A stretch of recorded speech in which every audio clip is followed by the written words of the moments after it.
이 새벽에 주 앞에 나오신 분들을 진심으로 환영합니다. 찬송가 305장 찬양 드리겠습니다.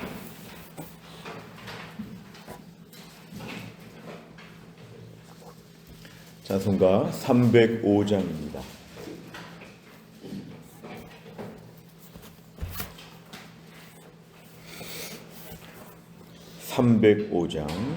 나 같은 죄인 살리신 주 은혜 놀라워 잃었던 생명 찾았고 광명을 얻었네. 큰 죄악에서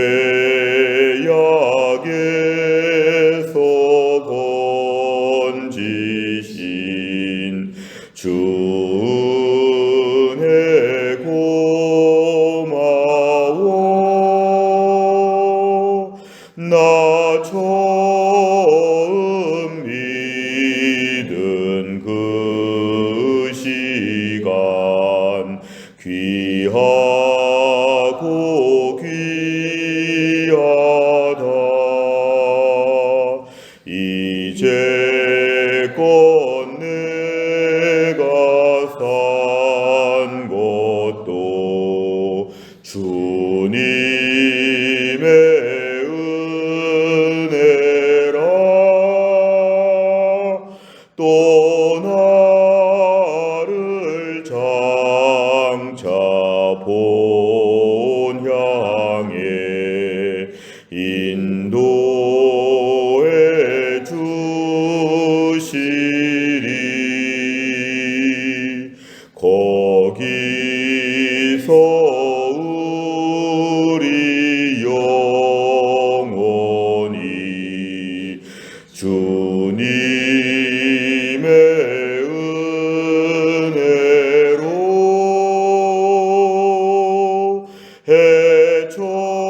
해처럼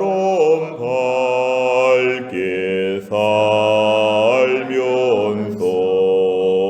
주 찬양하리라.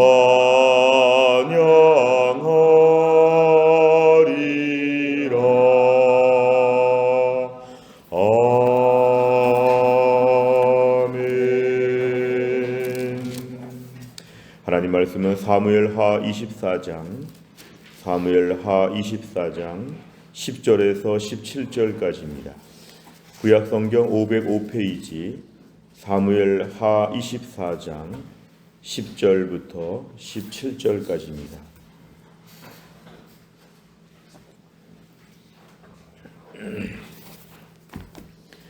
사무엘하 24장 10절에서 17절까지의 말씀 저 한 절씩 교독하겠습니다. 10절에서 17절입니다.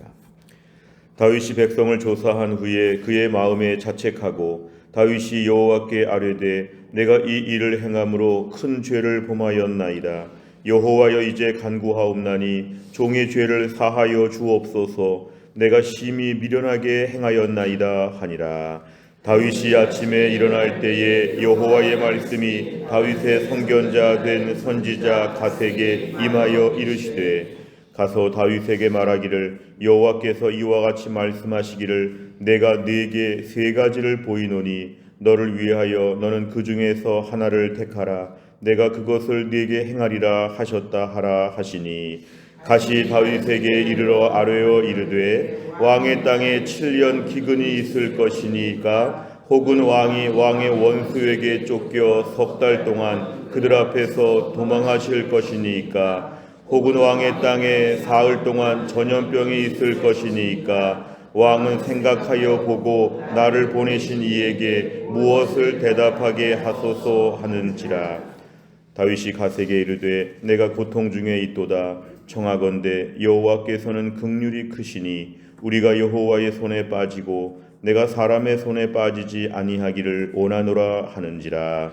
이에 여호와께서 그 아침부터 정하신 때까지 전염병을 이스라엘에게 내리시니 단에서부터 부엘세바까지 백성의 죽은 자가 7만 명이라. 천사가 예루살렘을 향하여 그의 손을 들어 멸하려 하더니 여호와께서 이 재앙 내리심을 뉘우치사 백성을 멸하는 천사에게 이르시되 족하다 이제는 네 손을 거두라 하시니 여호와의 사자가 여부스 사람 아라우나의 타작마당 곁에 있는지라. 다윗이 백성을 치는 천사를 보고 고 여호와께 아뢰어 이르되 나는 범죄하였고 악을 행하였거니와 이 양 무리는 무엇을 행하였나이까. 청하건대 주의 손으로 나와 내 아버지의 집을 치소서 하니라. 아멘. 오늘 사무엘하 24장에서는 오늘 다윗의 인생의 후반부에 그에게는 이렇게 또 아직도 여전히 인간적인 범죄한 본성이 있어서 과시하고 교만하고 자기의 세력을 한 번 더 이렇게 좀 알아보려고 하는 그런 인구조사가 있었을 때 하나님이 그를 징계하시는 내용들을 소개하고 있습니다. 오늘 10절에 보니까 다윗이 인구조사를 다 마쳤을 때 9개월 20일에 걸쳐서 거의 10달 동안이나 걸쳐가지고 이 큰 일을 감당하게 되었을 때 이 일이 드디어 범죄라는 걸 깨닫게 되었습니다. 그의 마음에 자책하고 사실은 9개월 20일은 매우 긴 시간이었는데 그 10달 가까운 시간에 진작에 회개하지 못하고 이 시간을 다 보내고 나서야 그는 내가 교만했구나. 나의 실력과 나의 능력을 내가 한번 과시해 보려고 교만한 일을 행하였구나. 하나님 제가 범죄하였습니다라고 이제서야 회개합니다. 어찌 보면 다윗의 인생의 그러한 10달 동안의 시간은 하나님과의 관계에서 큰 공백이 있는 것처럼 이 시간 동안 그는 하나님과의 관계가 올바르지 않았다는 걸 보여줍니다. 결국은 이 9개월 20일을 다 끝나고 나서야 하나님 앞에 회개 기도하고 있는데요. 하나님께 용서를 구하고 있습니다. 그러자 하나님께서 이 모든 일에 있어서 이제 하나님이 정산하시고 하나님이 이제 모든 일을 결산하시는데요. 11절에 보니까 하나님이 선지자 가세게에 말씀하여 주셨다. 이것은 하나님이 다윗과의 관계를 볼 때 직접 말씀하실 수 있었으나 지금의 시간은 하나님이 직접 말씀하시지 않고 선지자를 통해서 하나님 말씀하신다. 지금 다윗의 이런 모든 상황 가운데 하나님은 그를 가르치고자 주의 종을 통하여 이렇게 말씀을 전달하여 주십니다. 12절에 보니까 선택지는 3가지였습니다. 어차피 벌은 받아야 되는데 셋 중에 하나의 벌을 받는 것입니다. 13절에 보니까 그 죄 벌은 이것이었는데요. 7년 동안의 기근이 있거나 아니면 원수에게 쫓겨서 그 옛날 압살롬 때처럼 막 쫓겨가서 석 달 동안 도망가 있거나 아니면은 사흘 동안 3일간의 전염병이 돌거나 이 셋 중에 하나를 결정해 보라 이렇게 얘기를 했는데요. 오늘 14절에 보니까 다윗은 이 셋 중에 선택하지 아니하고 그냥 하나님의 처분에 맡긴다고 합니다. 여호와의 손에 빠지고 사람의 손에 빠지지 아니하기를 이 모든 벌을 하나님이 결정하여 주셔서 해달라고 하는데 오늘 14절 중간에 보니까 다윗이 하나님을 그래도 보는 것은 뭐냐면 긍휼이 크시다. 하나님은 비록 범죄한 나에 대해서도 여전히 긍휼을 갖고 계시다. 오늘 이 부분이 참 중요합니다. 하나님은 범죄한 자들에게도 긍휼을 거두지 않으신다. 마치 부모 밑에서 혼나는 자녀들이 그래도 나는 아들, 딸이니까 혼내면서도 마지막에는 거둬주겠지 이런 기대를 갖는 것처럼 오늘 본문의 다윗은 여호와께서는 긍휼이 크시니 이걸 먼저 믿고 하나님이 알아서 벌을 내려주시면 좋겠다 이렇게 했을 때 15절에 보니까 하나님은 셋 중에서 3번째 사흘 동안의 전염병이 있는 것으로 하나님 벌을 내리셨는데요. 맨 위쪽 지방 단에서 맨 밑에 지방 부엘세바까지 이스라엘 전국에서 7만 명이 그 전염병으로 죽었답니다. 얼마나 끔찍한 일이 벌어졌는지 모릅니다. 16절에 보니까 재앙을 내리는 천사가 지금 예루살렘을 향하여 그의 손을 들었다고 했는데요. 오늘 16절에 보니까 하나님께서 이 재앙 내리심을 뉘우치셨다. 이 뉘우쳤다는 것은 우리 인간들 사회에서 후회했다, 내가 실수했다 이런 차원이 아니라 하나님이 마음 아파하셨다. 얼마나 힘들었을까. 그러면서 하나님께서 이 재앙을 이 정도에서 이제 거두시면서 이 재앙의 시간을 멈추시는 내용들을 보여줍니다. 결국 이것은 바로 어디에 근거하냐면 14절에 긍휼이 크시기 때문에 다윗의 교만과 다윗의 범죄는 하나님이 더 엄하게 다룰 수도 있었으나 하나님은 긍휼이 크셔서 벌을 내리시면서도 마음 아파하시는, 어찌 보면 부모님이 자녀를 엄하게 혼내고는 내가 좀 마음이 아프다 이러는 것처럼 분명히 잘못했으나 그 잘못한 일에 대한 징계를 내리면서도 하나님이 좀 마음 아파하시는 내용. 그래서 재앙을 내리는 천사에게 손을 거두라, 더 이상의 재앙을 내리지 않도록 이렇게 하셨습니다. 17절에 보니까 다윗은 백성들이 7만 명이나 죽는 이 엄청난 이 참혹한 일을 보면서 하나님 앞에 자기가 범죄했다고 자기 집을 치시지 어떻게 이스라엘 백성들을 이렇게 많이 죽게끔 하셨냐고 하면서 17절에 사실은 처절하게 회개하는 것입니다. 오늘 17절의 이야기는 죄가 얼마나 무서운 것인지, 우리 생각에 죄는 사소하게 보는 게 많으나 이 죄로 말미암아 하나님이 얼마나 진노하시고 이로 말미암아 대가가 얼마나 끔찍한가, 결국 우리가 오늘날 죄에 대한 무서운 결과에 대해서 오늘 17절을 우리에게 잘 이야기하고 있습니다. 내용 관찰을 보시면, 첫째, 다윗은 세 가지 징계 중 무엇을 택하며 그 결과는 어떠합니까? 13절부터 15절까지를 볼 때 오늘 14절에 나와 있는데요. 다윗이 택한 것은 뭐냐 하면은 하나님께서 결정하여 주시도록, 하나님이 그냥 벌을 알아서 내려주시도록 하나님께 의탁합니다. 두 번째를 보면은 하나님께서는 이스라엘의 전염병을 내리신 후 어떤 마음을 가지십니까? 16절에 보면은 성경에는 이 재앙 내리심을 뉘우치셨다 이렇게 말씀했지만 더 이걸 좀 자세히 생각해 보면은 하나님이 마음 아파하셨다. 그리고 긍휼의 하나님이시기 때문에 하나님은 지금 마땅한 이 법 집행을 하듯이 형벌을 내리시면서도 하나님은 마음 아파하시는 분이시다. 그래서 하나님의 그 깊은 마음을 우리에게 보여주는 그런 내용입니다. 세 번째를 보면은 하나님께서 이스라엘에 내리신 재앙을 멈추시며 뉘우치신 이유는 무엇입니까? 오늘 본문 전체를 깊이 묵상해 보면은 오늘 14절이 제일 힌트가 됩니다. 여호와께서는 긍휼이 크시니, 여호와께서는 긍휼이 크시니.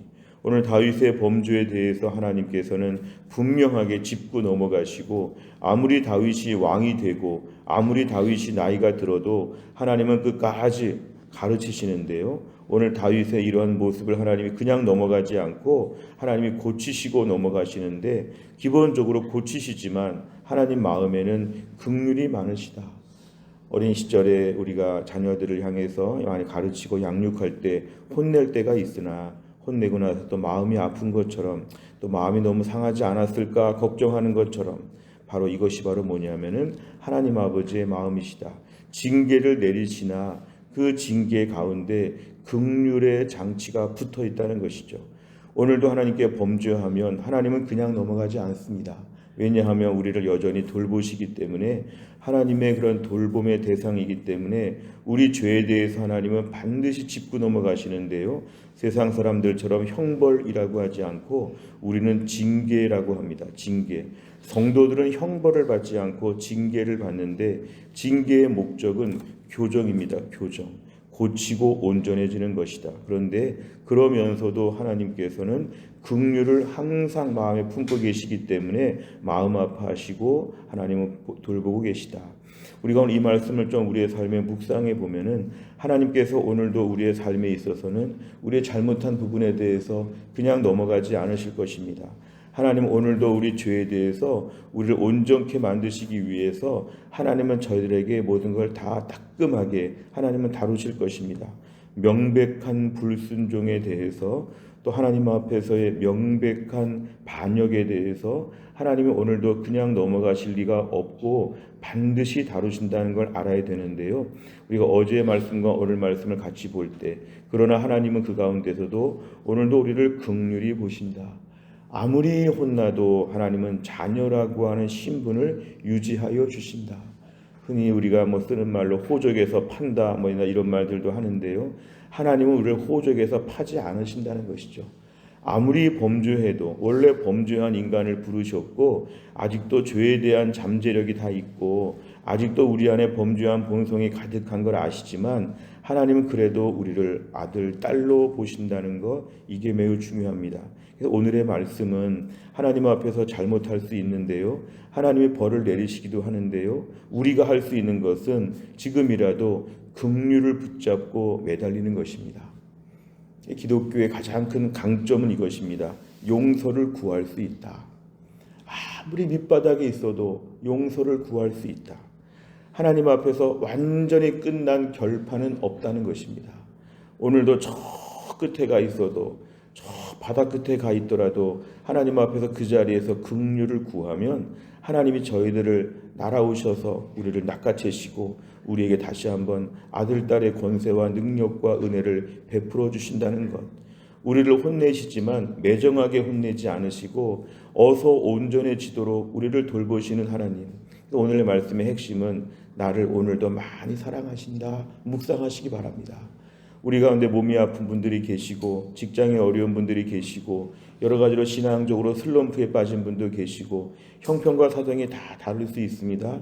그러나 오늘도 그 속에서 하나님께서 나를 불쌍히 보신다. 마음 아파하신다.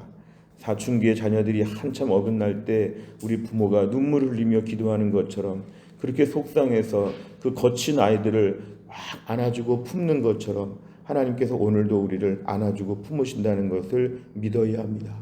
악한 사탄은 이걸 자꾸 건드립니다. 너 이 정도 범죄하고 이 정도 멀리 왔으니까 이제 하나님의 사랑이 끊어졌다. 너 이제 잘못했다. 큰일 났다. 우리를 협박합니다. 사탄은 우리와 하나님과의 관계를 늘 이제 종료되었다고 자꾸 이야기하고 다니고 심지어 다른 사람의 입을 통해서도 그런 말을 듣게 하지만 오늘도 우리가 붙잡아야 될 것은 하나님은 나를 오늘도 긍휼히 보신다. 아무리 연약해도 아무리 완악해도 사춘기의 자녀를 부모가 품는 것처럼 하나님이 오늘도 우리를 품어주신다고 하는 그 특별한 사랑을 믿어야 합니다. 네 번째, 인간의 죄악 앞에서도 징계보다 긍휼과 사랑을 베푸시는 하나님을 보며 무엇을 느낍니까? 오늘도 우리의 삶 가운데는 하나님의 이러한 사랑이 긍휼이 많다는 것을 우리가 얼마나 믿고 있는가? 특별히 율법적으로 신앙생활 하시고 철저하게 신앙생활 하시고 좀 남들 앞에서 더 믿음생활 잘해보려고 하시는 분들 중에 이 대목에서 넘어질 수 있습니다. 내가 워낙 믿음으로 잘 살아왔기 때문에 내가 넘어지는 걸 스스로 용납하지 못하고 그렇기 때문에 하나님의 사랑에서 너무 하나님을 매정하게 봅니다. 아주 완고한 옛날에 유교 집안의 아버지처럼 하나님을 그렇게 보는 분들이 계시는데요. 하나님은 그렇지 않습니다. 혹시나 내가 하나님을 향해서 무섭고 엄하고 긍휼이 없으신 분처럼 그렇게 봤다면 오늘 돌이키셔야 됩니다. 하나님은 내가 생각한 것보다 100배, 1000배 은혜가 많으시다고 오늘 믿어야 됩니다. 하나님은 너무 사랑하셔서 내가 오늘 부족하고 못나면 마음 아파하시는 하나님, 그래서 나를 안타깝게 보시는 하나님에 대해서 우리가 오늘 생각하면 벌 받을까 봐 돌아오는 것보다도요, 어찌 보면 하나님 마음 아프셔서 돌아와야 되죠. 하나님이 얼마나 마음 아프실까. 하나님 마음 앞에 내가 오늘 정말 부모님 마음에 대못을 박는 것처럼 하나님이 너무 마음 아파하시겠다. 돌아와야 되겠다. 이런 식의 마음의 결정을 보는 것이 우리에게 중요합니다. 마지막 다섯 번째는 내 죄를 용서해 주신 긍휼의 하나님을 경험한 적은 언제입니까? 한량없는 긍휼과 사랑을 베푸시는 하나님을 믿고 살아가기 위해 오늘 무엇을 실천하겠습니까? 또 한 날도 나를 사랑하시고 불쌍히 보시는 하나님을 이 아침에 꼭 믿으시기를 바랍니다. 또한 나를 출발하면서도 오늘 우리는 부족한 가운데 시작합니다. 오늘 아침에 우리가 완벽하게 시작하는 분은 하나도 없습니다. 어젯밤까지도 실수투성이고 모순투성이고 엉망진창인 것이 많습니다. 그러나 오늘도 이 부족한 나를 하나님은 예쁘게 보실 것입니다. 그리고 내가 고쳐줄게, 내가 청소해줄게, 내가 너를 다 꾸며줄게. 하나님께서 우리 모든 걸 책임져 주실 것입니다.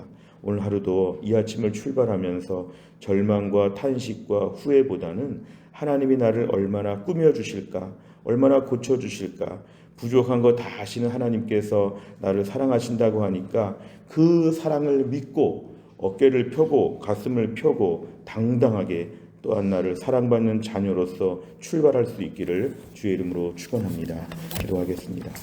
하나님 아버지 감사합니다. 이 새벽에 하나님께서 저희들을 깨우시고 주 앞에 나와 예배하며 새벽 시간에 첫 시간을 하나님께 바치게 하여 주심을 감사합니다. 오늘 말씀을 통해서 다윗이 인구조사를 통해서 자신의 그러한 능력과 자신의 권세와 자신의 모든 그러한 것을 자화자찬하고 좀 공로를 내세우고 스스로의 실력을 좀 과시해 보려고 했던 것에 대해서 하나님이 벌을 내리시고 결국 그 벌 내리시는 과정에서도 또 긍휼을 베풀어 주시어서 그 모든 징계 가운데 자비를 베풀어 주시는 하나님 아버지, 오늘도 우리의 삶 가운데 얼마나 다윗처럼 여전히 범죄할 때가 많은지 모릅니다. 신앙생활 수십 년 했는데 그렇게 훈련 많이 받았는데도 불구하고 여전히 우리 안에 죄성과 본성들이 남아있어서 하나님을 실망시키고 강팍하고 완악하게 살 때가 얼마나 많은지 모릅니다. 그러나 우리를 하나님이 징계하시고 돌보시면서 온전히 고쳐가시지만 여전히 긍휼과 사랑으로 우리를 품어주시니 감사합니다. 하나님께 돌아갈 수 있다는 것, 하나님께 돌아가면 용서해 주신다는 것, 어떤 잘못을 범했더라도 하나님의 품으로 파고들 수 있는 믿음의 사람 되게 하여 주옵소서. 내 인생의 부족함이 너무 많지만 그 부족함을 다 품어주시고 받아주시는 하나님 앞에서 매일매일 사랑받는 자녀답게 그 사랑을 누리게 하여 주시고 하나님 마음을 아프게 하지 않는 이런 착한 자녀와 같은 마음을 가지고 늘 돌이킬 수 있도록 삶의 돌이킴과 결단을 허락하여 주옵소서. 하나님 태신자들을 위하여 기도합니다. 오늘 기도하는 분입니다. 박성규, 박연봉, 박영숙, 박은하, 박인순, 박장헌, 박정재, 박정철, 박지선, 이분들을 주님 앞에 올려드리오니 이분들이 다 예수 믿고 구원받게 하여 주옵소서. 주님, 또 한 날도 기도합니다. 오늘 수요 예배가 있습니다. 하이델베르그 요리문답으로 하나님 말씀을 배워가는 가운데 하나님을 더 깊이 알게 하여 주시고 믿음의 든든한 기초가 세워져서 믿음으로 안정적으로 주님을 섬길 수 있게 하여 주시옵소서. 오늘 순장반 기도회가 있습니다. 우리 순장님들 힘써 수고하고 애쓰고 있는데 하나님 수고를 하나님이 갚아주시고 우리 순장님들 잘 감당할 수 있도록 하나님이 함께하여 주옵소서. 하나님 아버지, 오늘도 우리 신효순 권사님과 허충기 집사님을 하나님의 불쌍히 여겨 주시어서 모든 치료 가운데 다 나을 수 있도록 하나님이 함께하여 주시고 오늘도 병원 다니며 치료받는 모든 성도들을 하나님이 불쌍히 여겨 주시어서 다 낫고 튼튼할 수 있도록 하나님이 함께하여 주옵소서. 또한 날도 우리 성도들의 가정과 직장, 우리 아이들의 학교 하나님이 함께하셔서 은혜 충만한 가운데 한날을 완주할 수 있도록 인도하여 주시옵소서. 감사드리며 예수님의 이름으로 기도하옵나이다. 아멘. 매주 수요일마다 기도하는 100대 기도 제목은 양육과 훈련을 통한 성도들의 영적 성숙과 성장을 위해서 43번부터 56번까지 오늘 꼭 기도해 주시기를 바랍니다. 주기도문 하겠습니다. 하늘에 계신 우리 아버지여, 이름이 거룩히 여김을 받으시오며 나라의 임하옵시며 뜻이 하늘에서 이룬 것 같이 땅에서도 이루어지이다. 오늘날 우리에게 일용할 양식을 주옵시고 우리가 우리에게 죄 지은 자를 사하여 준 것 같이 우리 죄를 사하여 주옵시고 우리를 시험에 들게 하지 마옵시고 다만 악에서 구하옵소서. 대개 나라와 권세와 영광이 아버지께 영원히 있사옵나이다. 아멘.